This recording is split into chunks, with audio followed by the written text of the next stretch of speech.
Hi guys, I'm Mrs. Schacht, and I am here to discuss the comparison of the French, British, and Spanish conquests in the New World. And I hope this goes better. This is like my 10th take. Everything seems to go awry every time I record. So here we go.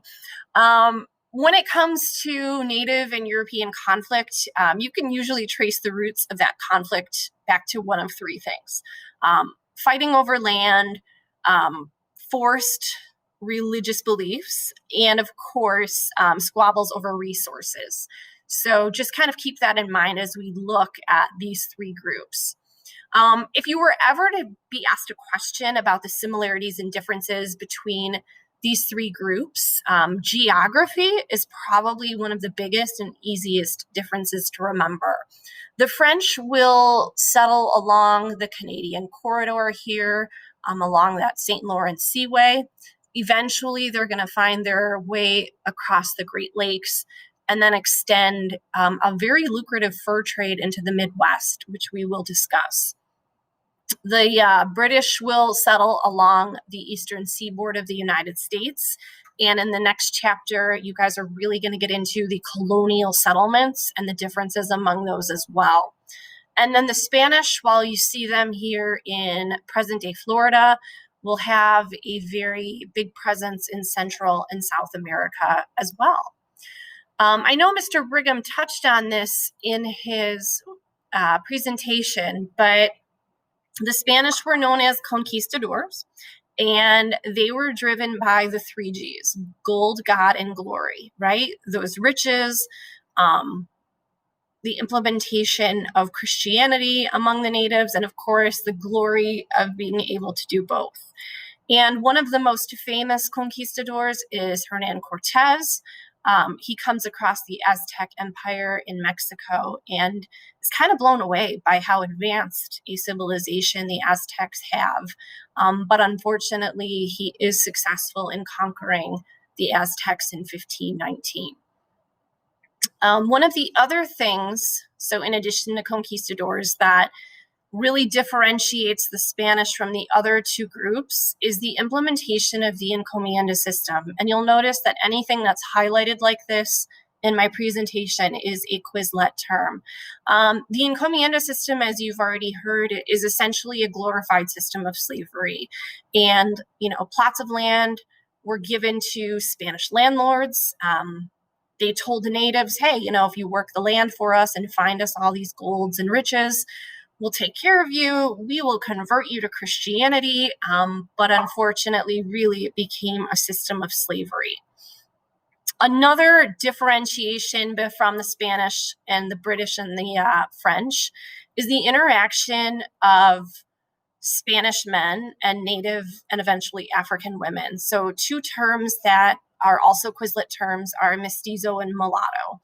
A mestizo is the child of a male colonist and a Native American woman, whereas a mulatto is the child of a male colonist and an African woman. And as African slaves begin coming into the New World, you will start to see that as well. And that's also going to be expanded upon in Chapter 2. However, it's also important to mention de las Casas. He's a Spanish priest who actually begins to really question the morality of the Encomienda system and speaks out against slavery. He talks about and advocates for better treatment and is really ahead of his time in this. He participates in the Valladolid debates, in which he really kind of puts these arguments out there. It doesn't have a whole lot of widespread support, but Bartolomé de las Casas is also a Quizlet term. So just know that, there were some people who did question the morality of what the Spanish were doing in the New World. Oftentimes I'll get questions from students, why didn't the natives fight back? Why didn't they resist? And many did, but you didn't really see kind of widespread organized resistance among the natives. And so one of the most famous examples of this is the Pueblo Revolt. And I'm going to do that. This takes place in the southwestern portion of the United States, in which the Pueblo tribe does fight against the Spanish.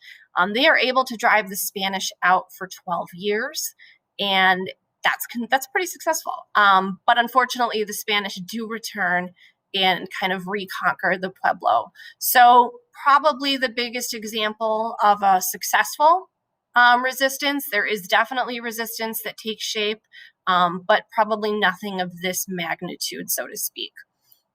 Okay, when it comes to the British, to be honest, British presence in the New World is pretty non-existent before 1600. They'll primarily, again, settle along the eastern seaboard once they're here permanently. And you will not see a lot of intermarriage or mixing among like British men and Native women, because many will come over with their families. And again, that's going to be expanded upon in Unit 2. They do typically view the natives as very barbaric. They don't have a lot of respect for them, and there will be many conflicts that we will touch on.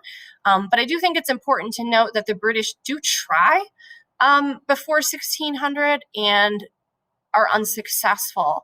The lost colony of Roanoke, you'll notice here, is just south of Jamestown.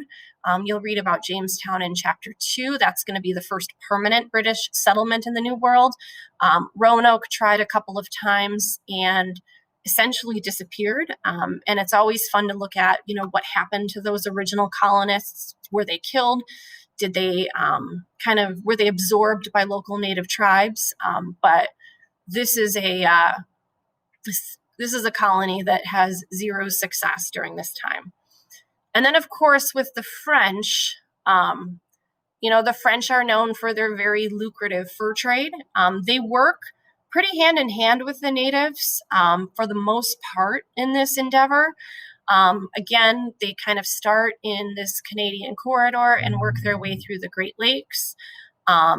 They set up a bunch of like trading posts and usually will take like beaver pelts and other furs and trade those with Native Americans for other items needed for survival, and of course sell those furs throughout the world.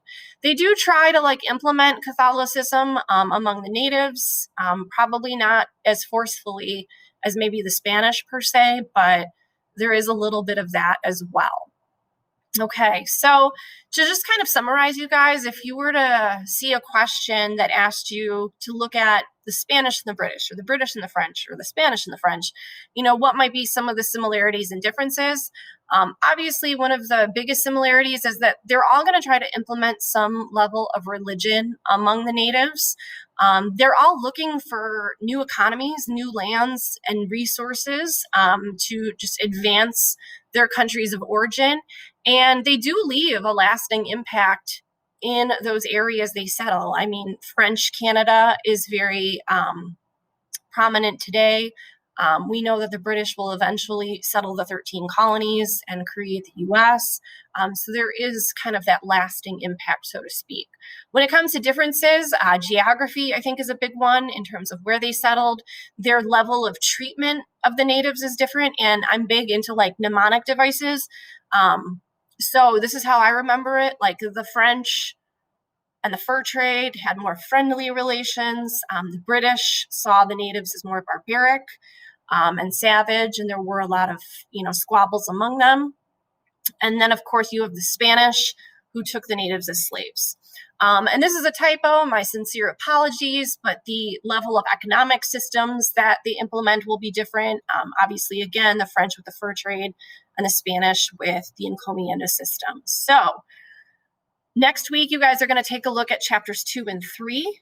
You're going to learn more about the British settlement of the colonies. You're going to look at the differences among those British colonies. And then, of course, then the tension that exists between the British colonists and the British government back across the pond, and how that tension will lead toward the American Revolution. So I hope this was helpful, and hope you guys have a great